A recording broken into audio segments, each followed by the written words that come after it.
Hello there, everyone. So glad to have you join us on our networking coffee chat.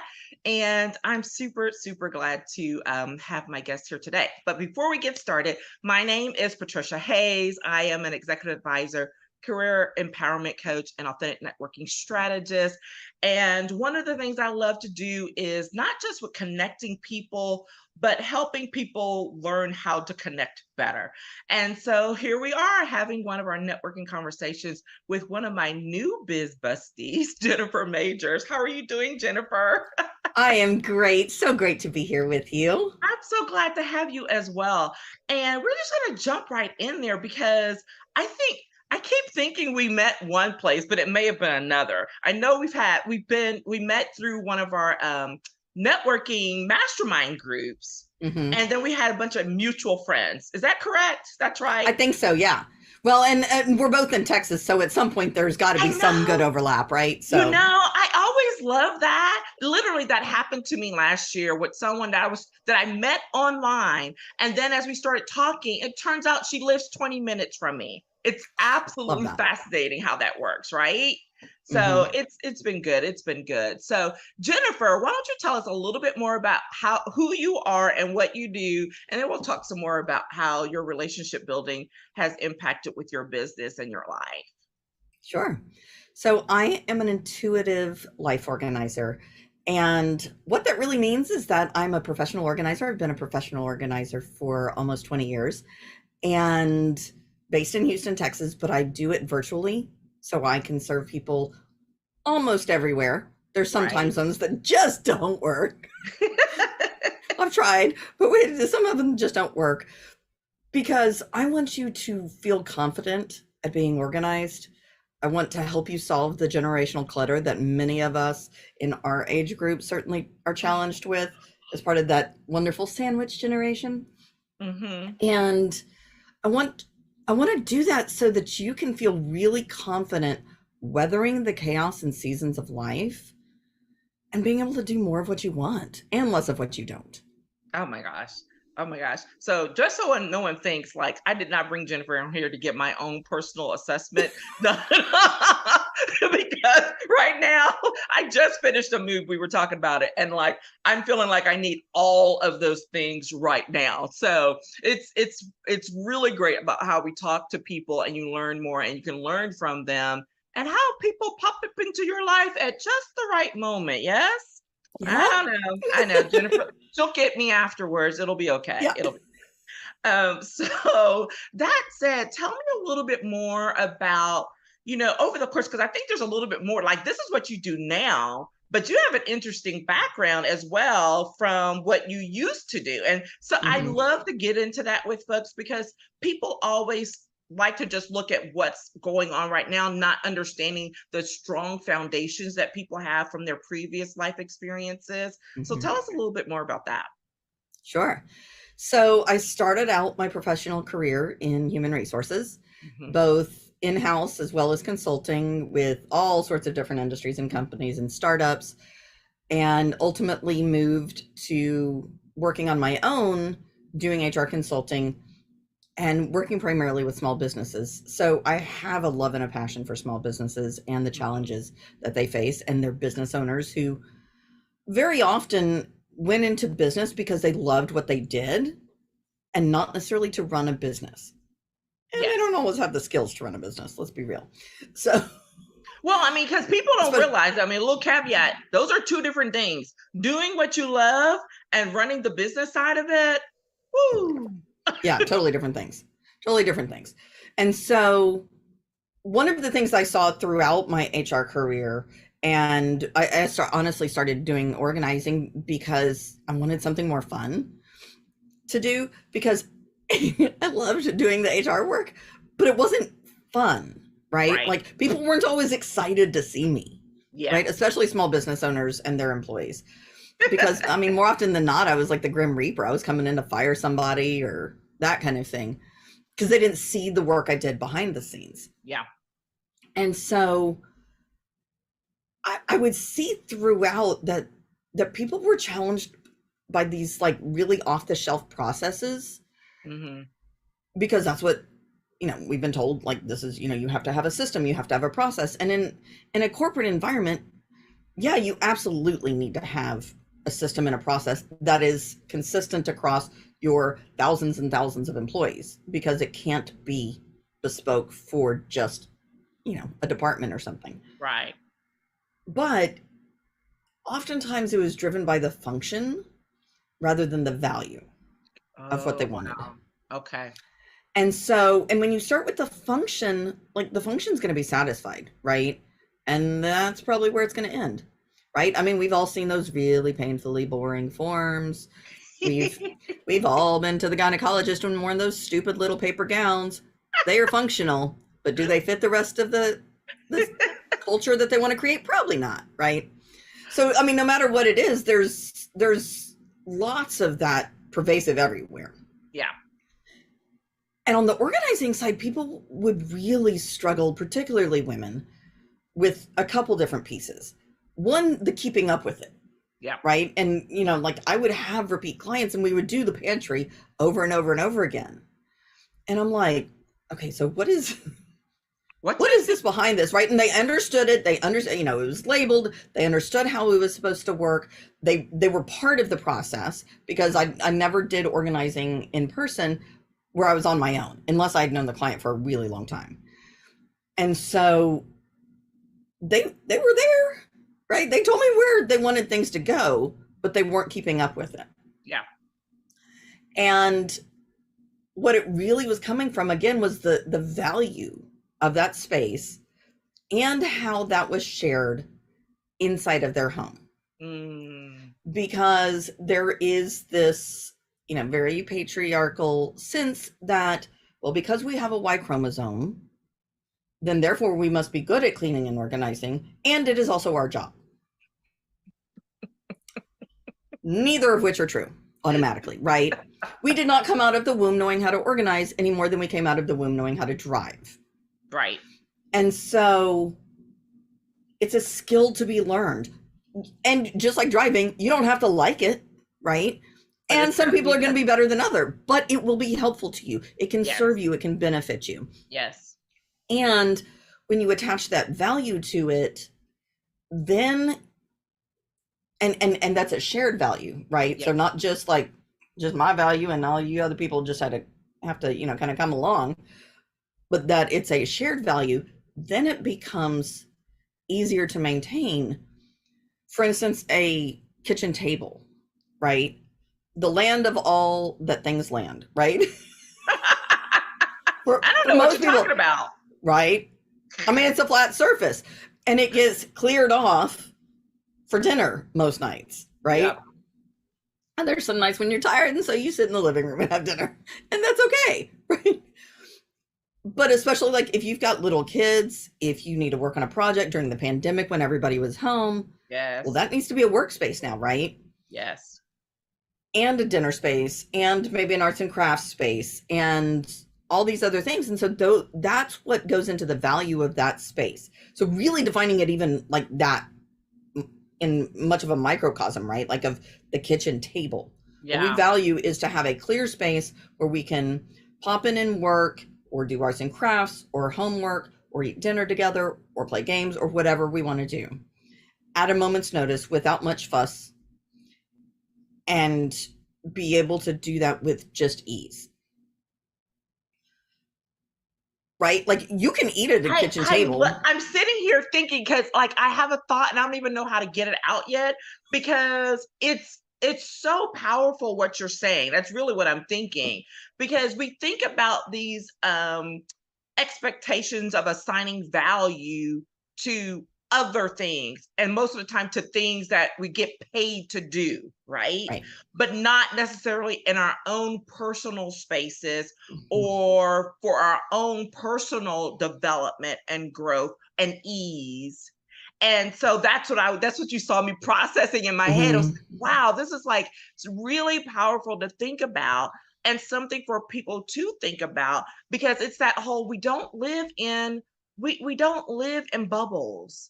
Right? Some of the things that apply and work in our professional settings, in our businesses, also can work and help us personally, and so that we can have ease and flow. You can't have ease and flow if you're trying to deal with two microcosms at the same time, right? Right. You Right. can't, because at some point something cuts off and you're trying to recreate something. Right. And anyway, I that's what you saw me processing. No, I love that. Well, and I mean, and here's the thing is that like some of those values may come from your kids, some of those may come from your partner. They may not always all be values from you, Right, right? right. But they are a collected value set for a collective shared space. Mhm. And the way that that impacts it is when you're handling the backlog, which is like kind of the project of getting organized, right? When you have stuff that piles up and that kind of thing. There's no decisions to be made now. They've been made through that value set. Yeah. And now you just test against that. Does this fit this? Yes or no? Okay. And so the other thing it does is in the maintenance phase of organizing, which is your everyday of like when you're going to lay down that like random something, all of a sudden the back of your mind is like, wait a minute. I'm gonna have to pick this up later because this doesn't fit my values, right? The function of that table, it's 4 legs, it's top, a place to eat dinner when you can, scrape all the stuff to the side. That's there no matter what. Yeah. Right. But assigning those values is what really keeps it moving and keeps that decision fatigue at bay. Because that's what creates that clutter. That's what creates clutter and inaction. A real thing. Can you For talk real, a little bit more about that? I keep trying to convince people because I'm like, there are times that I just don't ask me what we're eating for dinner. I don't want to make that decision. Like, and for the people who know me, I cook a lot. So when I say one night, I'm like, everyone else, you all decide. Don't even ask me what I want. You pick the place. I will tell you what to give me, and that will be it. Because decision fatigue is a real thing across your life.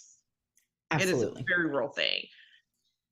Well, and I think especially in women of our generation, because, if you think about 1, maybe 2 generations back for sure, there are very defined roles, right? And everybody stayed in their lane. Well, now, like, we're kind of figuring that out, right? I think some of the younger generations are basically looking at like, okay, this is the spreadsheet of all the things to do. Let's divvy it up, right? Right. Like picking a kickball team, and there's nobody that's gonna be left, but nothing shared necessarily. Much of that falls on us, right? In our generation. And so that's so much of where that decision fatigue comes from, because there are some actual active decisions we have to make all the time. Yes. Right. But then we invite in the opportunity to have to make lots of decisions that we don't need to make all the time. And so, being able to, think about like Steve Jobs literally wore the same thing every day. Yes. There's a reason, right? Many of us will like, ooh, I love this shirt. One in every color, please. Right? And so then that becomes the uniform, right? Like you and I may actually be wearing the same shirt. So, and so, but that decreases this decision fatigue, right? Because I know how it's going to fit. I know that I'm going to like it, all of that. And so when we're looking at trying to be organized and to do a reset on that decision fatigue is like, I might need that later, or I don't know what to do with that. I don't know where that goes. I don't know. Just set it there. Yeah. You know what? And I want to dip back to something else you say, because what we're talking about, I mean, like I said, I love bringing things that are very real, right? And that we can take with us both professionally and personally. And so something that you said when you're talking about, like, say, in a family setting, so whether it's family or your business or people you're working with, but how that it has to be assumed as, the shared value and determining it. So how do you approach, or what are your thoughts about when you have someone who's stuck and scared to make that decision? Let's use a teenage boy, for example, right? Hypothetically. Hypothetically, so but seriously, when I get to that point, so for those who aren't in on the joke, I have a teenage boy, and oh my goodness. And one of the things that's really been with him since he was little is he has a difficulty with getting rid of things. He's not good with making shifts on changes. So I literally have always had to adjust in how I feed him information, how I adjust, making changes in his space and those types of things. But now, hello, now you've got hormones and teenage boy thing going. And that Y chromosome, I keep telling y'all that thing is so special for guys, is making decisions and getting the buy-in about how something brings value to them that they might not otherwise understand. And that's not limited to a teenage boy. That could be your coworker or an employee. So talk to me a little bit more about that. Well, and if we're talking about the teenage boy, just to be specific, but it definitely applies to coworkers and networking partners and referral partners and all the people who are in your life. To create a shared value set, everybody comes up with their own. And then you come together to create a new additional value set. That's good. Because otherwise you kind of come together and there's this constant compromise. Yeah. Right. And, with the teenage boy, like, he wants very specific things, whether he can articulate it or not. Right. Right. In his space. But, and it's also your home. Right. He is your child. And so you have some expectations and values around what you expect from that room. And, like that there's not going to be animals and food and smells, right? Like, just, at a basic level, right? Once a week, I want to see the floor, whatever, yes, right? Yes. And so that's where okay, so, he's got his very specific set of values. You've got yours. And then you come together and you talk through them and why each is important. And there may be some off the top that you're like, okay, we're in agreement on these. Not a big deal. Those go on the list. But then, okay, these are a little bit in conflict. Like, he's like, I don't want to clean up my room ever. Okay. Once a week, I want to see the floor. Right. And that doesn't mean shove everything in the closet. Yeah. Right. That doesn't happen. What are you talking about? I've heard that happens. And so, and it's one of those, like, you can have, whether for an employee or for a child, you can have consequences associated with those things too, certainly. Yeah. But oftentimes when they feel heard and they feel valued and they understand the value that you have about something. Okay, not just, well, mom just wants the floor clean once a week, just cause. Well, no, I want to know that once a week things are safe. It's, in there's, laundry's been managed, food's been managed, all of that, right? I want that peace of mind for my home, right? So that's, that may be the case for every room, right? That, we have to see the floor at least once a week. Okay. Right. So now I understand that even if I don't agree with it, I can appreciate it differently than just, no, you just need to have your room cleaned once a week. Mom, and it's just, you think about, like, and this happens literally in almost every couple that I've ever worked with. In the bedroom, someone wants a TV, someone doesn't. In almost every couple. Now with, like, tablets and phones and all that kind of thing, that can get managed a little bit differently, because it's like, okay, well, fine, I'll just watch it on my own over here. Right. But understanding the value of, okay, well, I like to watch news in the morning when I'm getting dressed. Okay. And I don't want to hear the news in the morning. That's not how I want to start my day. Okay. So we get up and moving at different times. So my only ask is that when I'm going to sleep, I don't want the TV on. And in the morning when I'm waking up, I don't want the TV on. Outside of that, don't care. Right. And so The TV can be in there. Maybe you've got some cute stuff on either side to kind of distract from if there's an aesthetic concern about it Right. too, right? But being able to then honor, okay, you want to watch the news in the morning while you're getting ready, and I don't want to hear it, and I don't want to hear it when I'm going to sleep. Both of those things can be honored now, right? And so, as opposed to just a very binary TV or no TV. Yeah. Yeah. I love that. I love that. And, it just clicked to me because, I always am able to bring it back around, which we really are still talking about relationships and how people Totally. interact with each other, right? And how it takes a little bit more effort, right? Sometimes if you really want to have, in order to create a value set, that means you have to spend time with someone in Mm-hmm. order to learn more, to hear them, to learn more about what it is they're doing and want to accomplish, just as we do when we're building relationships professionally and all of Sure. that. And I love that. I may have to, we may have to have another little conversation about digging into that values piece and tying it specifically into our professional relationship building, because I think there's something there, and I really like that as a concept. Well, and I mean, and frankly, like I use it when I'm choosing what groups I want to go network in, Tell me about right? that.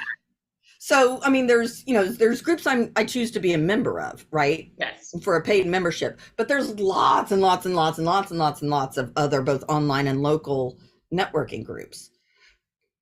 How do you choose, right? hmm And it's not just like, oh, well, this one fits my schedule. No, right? Because your time is valuable. Yes. Are you willing to spend the money, even if it's a free group, right? Are you willing to Yes. spend the money by spending your time Yes. in that group and it not serve you, right? And so, and there's, like I have this very tiered, like it's a little neurotic, I'm not gonna lie, kind of system that I use for like, okay, these are the groups I'm members of that I Yeah. pay to be in. Right. These are my key groups that I go to all the time. This is where I make sure I'm going in and engaging several times a week, and I'm responding to other things. I drop my offers in there, whatever is appropriate for that space, right? hmm And then I've got I'll show up, a couple times a month. I'll go in and, engage and that kind of thing. And then I've got I'm going to say a member of this group because I can see the value in it, but not necessarily for me to engage in and spend time in.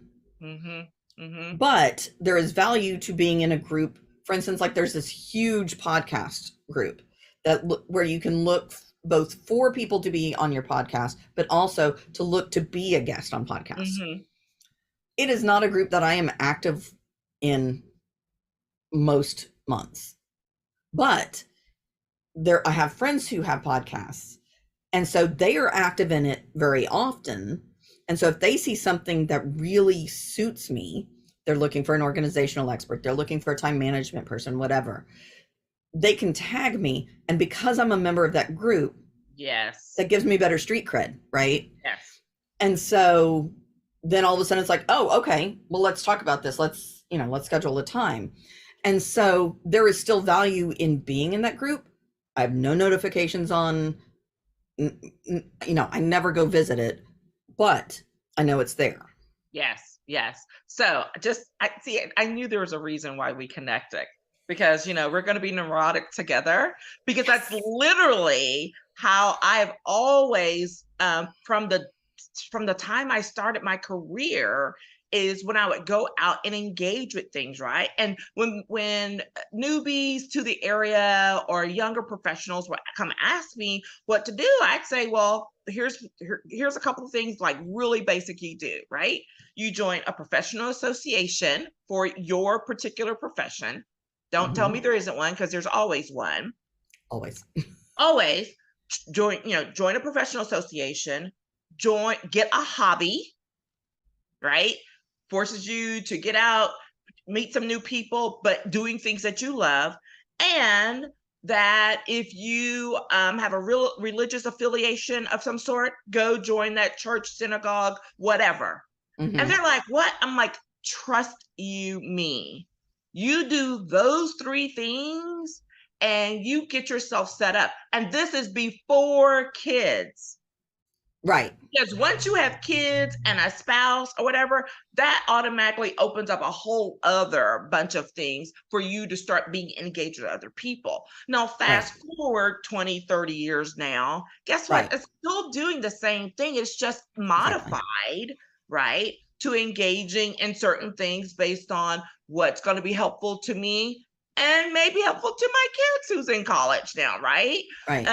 What's helpful to me as a person and for my own personal development that will Mm-hmm. help me to meet other people that I can enjoy their company and we can make talk business, but that's not the whole purpose of it, right? Right.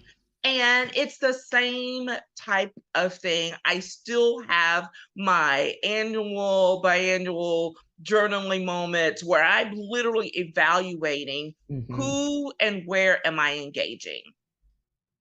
Oh yeah. Absolutely. Well, and like Rachel Rogers talks about all the time that you should at least once a year do a friend audit.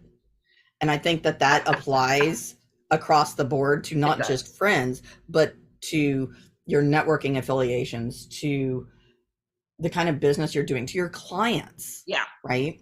Yeah. You know, do they still suit you? Do they make you stabby? Like what, that's important to figure out.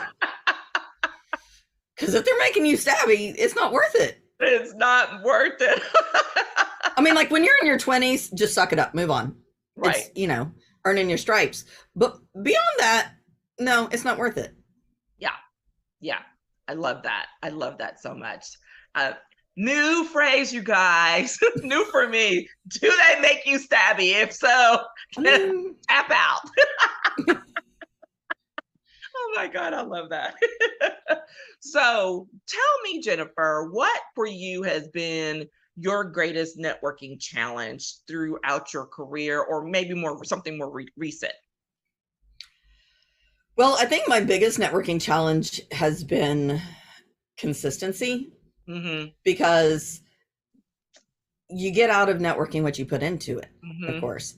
And as you know, about a year ago, which is crazy, it's almost a year, I fell getting out of the shower, broke my arm, shattered my leg, was completely out of commission for about 3.5 months. And like I'm still in PT and learning how to walk and all the things again.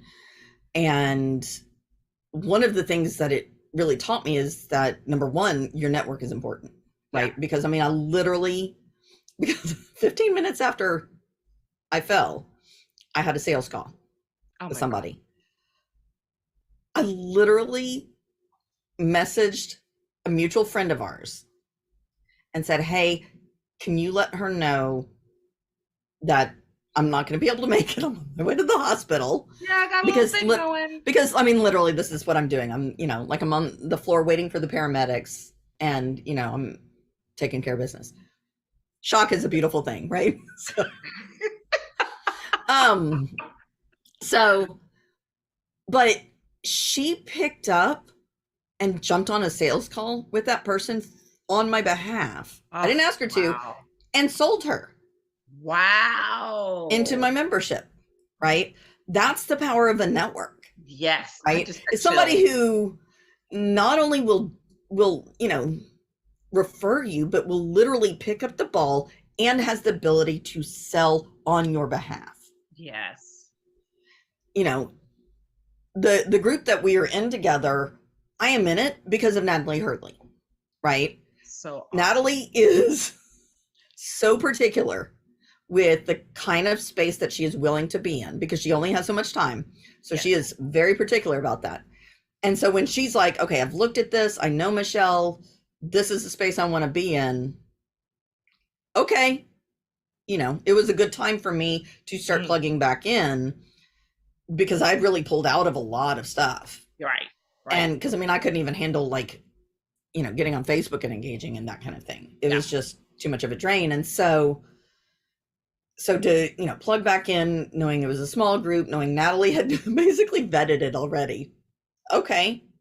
But again, that's the power of my network is that I know Natalie well enough to know how she thinks through where she's going to spend her time. And so she's referencing Natalie, who is a mutual friend of ours in the mastermind group that we're in. And Natalie and I had known each other because of a different networking group that I was in at one point in time. That's where we met. And this is how we build out and flesh out our networks, right? And how I like to say, how you're able to expand it without you doing all of the work. That's that thing that people think that they have to do everything. I was like, if you are engaging with your network properly, you don't have to do all of the work. Just like you said, you've established the trust, the confidence or whatever with your people who are willing to say, oh my gosh, okay, Jennifer, I'm on it. Right. I can work through this. Last month, one of my biz besties from a networking group, same thing happened. Her son got stuck here in town, and she was like frantically trying to figure out, I'm like, oh my God, who do I know? And she's like, Patricia. And my phone started buzzing. I'm like, what? I got it. It's like Mama Bear is on it. And took care of it, whatever, and moved on. That's the power. And she and I, to this day, have still never met in person. Right. But this is the power of building out relationships, of taking the time to lay that foundation and knowing that you don't have to know 1,000 people. You can know 50 or 100 well. And because of them and their 10 people that each of them, that each one of them knows, you've got your 1,000 people. And the people don't think about it in those terms, but that's the power of establishing a really good network and being, like you were saying, consistent, which can be a challenge for people. For sure. But you don't have to do a lot in order to build consistency. That's one of the things I really harp on. You don't have to do a lot. It could be done 5-10 minutes a day, or if you're a weekly person, an hour a week. It's whatever you can do. I like to say that's comfortable plus a notch, right? Because we don't want to stay in our comfort zone, but you got to challenge yourself a little bit. So comfort zone plus a notch, so that you're always growing and making sure that you are able to, to utilize the growth to your advantage for the future. So, absolutely. Yeah. Absolutely. Yeah. What is it that is one of the things that your favorite strategies or tips, I guess I would say, that you would share with people, that's your like go-to thing to do when you're like, I need to flesh out my network, I need to, build out my consistency, whatever it might be? Finding a system. Yeah. I mean, of course it's finding a system.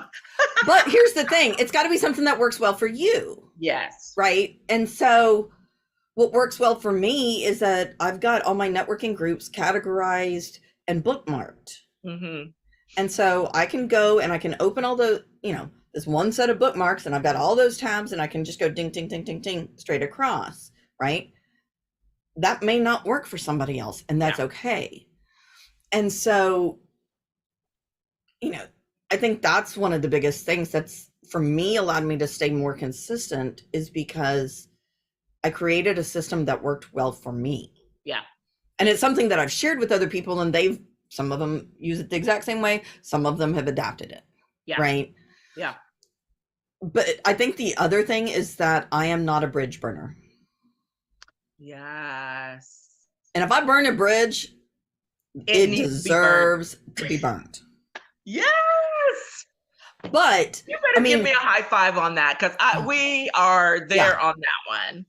I mean, I have gotten business.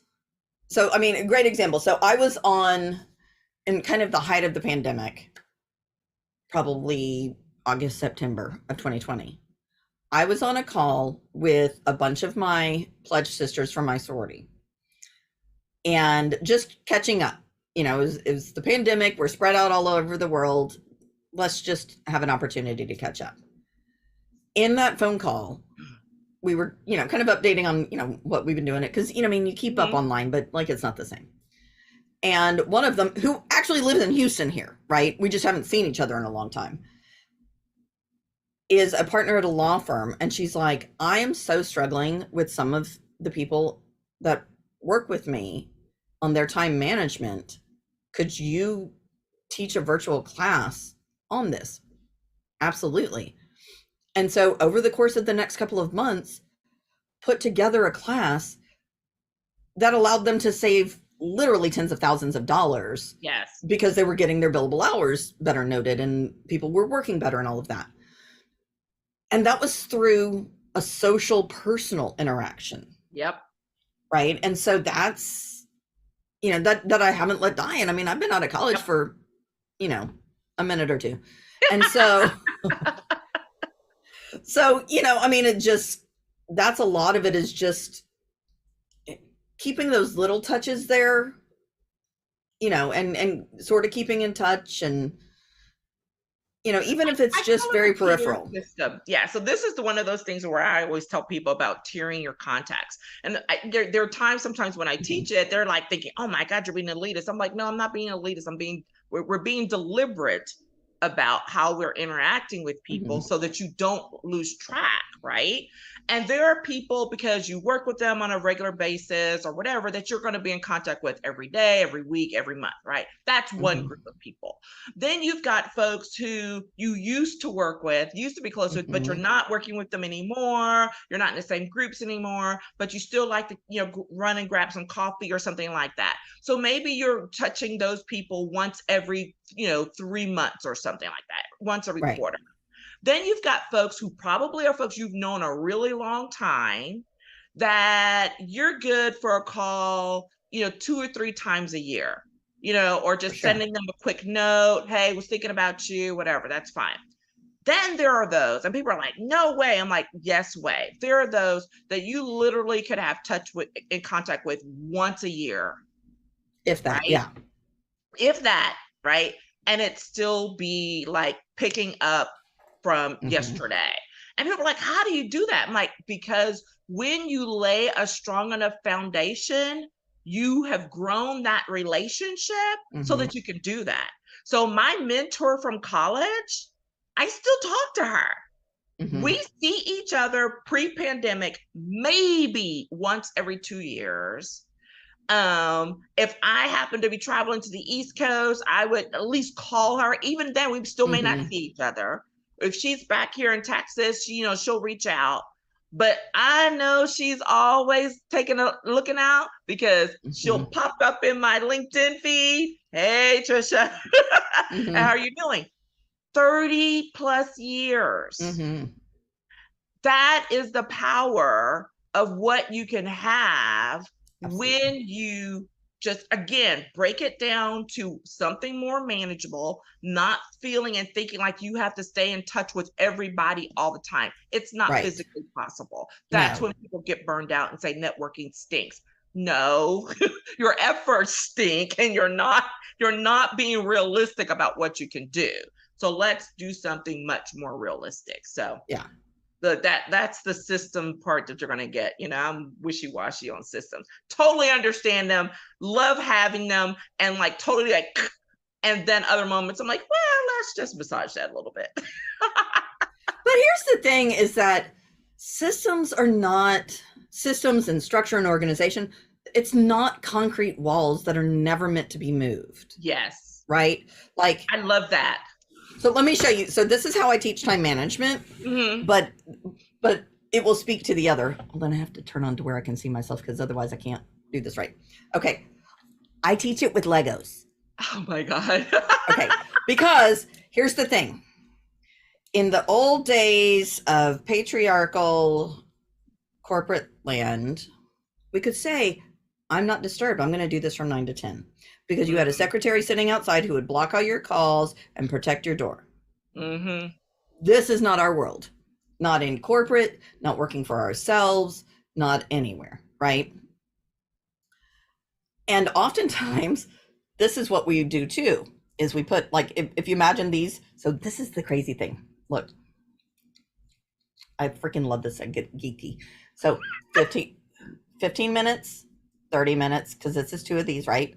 An hour. Wow. Right? Okay. So most of us would fill this whole thing up with green blocks, right? Back to back to back to back to back. Yep. When are you going to pee? Right? Like, when are you going to get water? What happens if this little 15-minute coffee chat, all of a sudden now you've got a great opportunity to do something with them, and now you have to schedule an additional time because you don't have time, or you have to tell this person, I'm running over. Running late. Yep. Right? That's not good for either. Right. So what if you just spread them out, right? Yes. Right? Give yourself a little flex time. But also, you have to honor your own commitments to yourself, right? Yes. We're not always good at that. She said that. She said it out loud. I did. So, but here's what that looks like. That doesn't mean, okay, I said I was going to do this 1 hour, whatever, posting on social media or whatever, from 9 to 10. Something came up. I wasn't in the mood. Whatever it was, right? Yes. That doesn't mean you take the Lego and you throw it in the trash. It means you take the Lego and you're like, you know what? I can put it here. Oh my gosh. I'm never going to see Legos like in the same way because again. You should have more yellow in your day than green. You should have more. And it doesn't mean like that's nap time and free time, right? It just means it's more flexible time. Yes. The greens are your scheduled appointments. Yes. Right?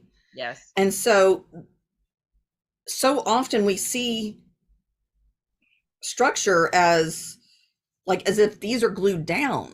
Yeah. Right? And whether it's, well, that's where that goes in the pantry, or this is what I do in my business, or these are the people I talk to and don't talk to. Okay, well, that shifts. Yes. Right? Yes. You know, you can have an epiphany about a group of people that you used to have a bad attitude about, and now you want to go all in. Or you can go in a slightly different direction in your business. And so, well, that opens up a whole new set of people, right? That's okay, right? Yeah. Like, you know, those tiers you were talking about. Yes. Those people are going to shift. Yep, they absolutely are. Seasonally, through life, somebody pissed you off, they're going to still go way down there. Sometimes they might get their bridge burned, right? Mm-hmm. But then other people are going to step up. I mean, just like when I had my accident, there were that people who I thought, stop there. Other people are going to step up. Yeah. Oh my goodness. Yeah. I mean, when I had my accident, there were those people that I thought, like, these are my close people, right? Mm-hmm. Half of them. Yep. Were there for me. Half of them. Yeah. The other half barely texted in the last 12 months. How are you doing? How's your recovery? Can I get you anything? Can I bring, we're in the South, right? Can I bring you a meal? Right. Nothing. Yeah. And, and then there was the whole like grief about that too. Like, I thought you were my person and I was your person for your crap. Oh my gosh, Jennifer, right? That's a whole other conversation. Right. That is a whole other conversation. But I think it also applies to networking, right? Yeah. It applies to all your different circles, in that sometimes people are going to change and shift in and out of them. Sometimes it's because of your value set changing and shifting. Mm-hmm. Sometimes it's because of theirs. And sometimes they're not going to tell you about it. Yeah. Right. And, and that's okay. And sometimes people are in your, like, maybe first or second tier, and you're not in theirs at the same level. And that's okay too. Yeah. It's an absolute growth opportunity all the time. Mm-hmm. And growth means flexibility. Because if you're not willing to grow, you're not going to be flexible like you just described. Right. And then that's when people get stuck, right? Because they're not willing to move. They're not willing to acknowledge that it's time for a shift to happen. Yeah. Oh, okay. We're going to have another talk, right? Yeah, we're going to put that one on for later. Oh my goodness. Like that's going to go on the podcast version. That we're going to have where we're going to have a longer conversation about a whole bunch of that stuff. I'm super excited. I'm just telling you now, you're invited to that when awesome. I work through that, because it's so much powerful, good stuff. When it comes to now, we're floating into the whole how you can live better and be more empowered right? Through building your relationships with other people, but also in how you strengthen the relationships with yourself. Mm-hmm. Ah, oh my goodness. Okay. All right. I'm not going to get distracted. I'm Okay. not going to get distracted. I'm so glad we finally got a chance to chat and to do Yes. this. I'm super excited. Thank you. Thank you so much. Jennifer's been such a, talk about flexible with me and all my madness that she can't see would probably make her twitch. Since I just Okay. moved. It's a nightmare around me, but I'm gonna get it. It's gonna be pretty next time we meet, okay? It's gonna be prettier. Oh my God, I love you My daughter so is cleaning out her room and it was on much. my floor and you could see it. So I stuck it on my day bed so that you couldn't see it for this. I love you. I see that's what It's we talk life. It's about when real. we are talking about being authentic and having real life. Yes, Yeah. ma'am. Is it want to present and show all the time? No. Is it because I want to hide it? No. It's just because it's ugly and distracting. Like, no. Oh my God, I love it so much. All So right. So, Jennifer, where can people find you? They want to connect, follow all of the great things. cultivating-you.com is my website. All my links are on there on the resources page, as well as all the information about me and the programs that I offer. And I'm on Facebook, Instagram, LinkedIn. I'm Perfect. not on TikTok yet. I'm not there Yeah, yet. I know. That's a whole nother thing. No, I Um, just go there and waste time. I don't actually. I don't do business there yet. Okay, so and we will make sure to share out as well in comments and in the notes and things like that. So, Yes. Jennifer, thank you so much for spending Thank you. time today as we talk about and help show people how to just have conversations and build those relationships that will be beneficial not just today but for many days to come. So, thank you once again. I appreciate you, my friend. And we will be checking in again soon. All right. Yes. Thank you. Take care, everybody. Bye bye.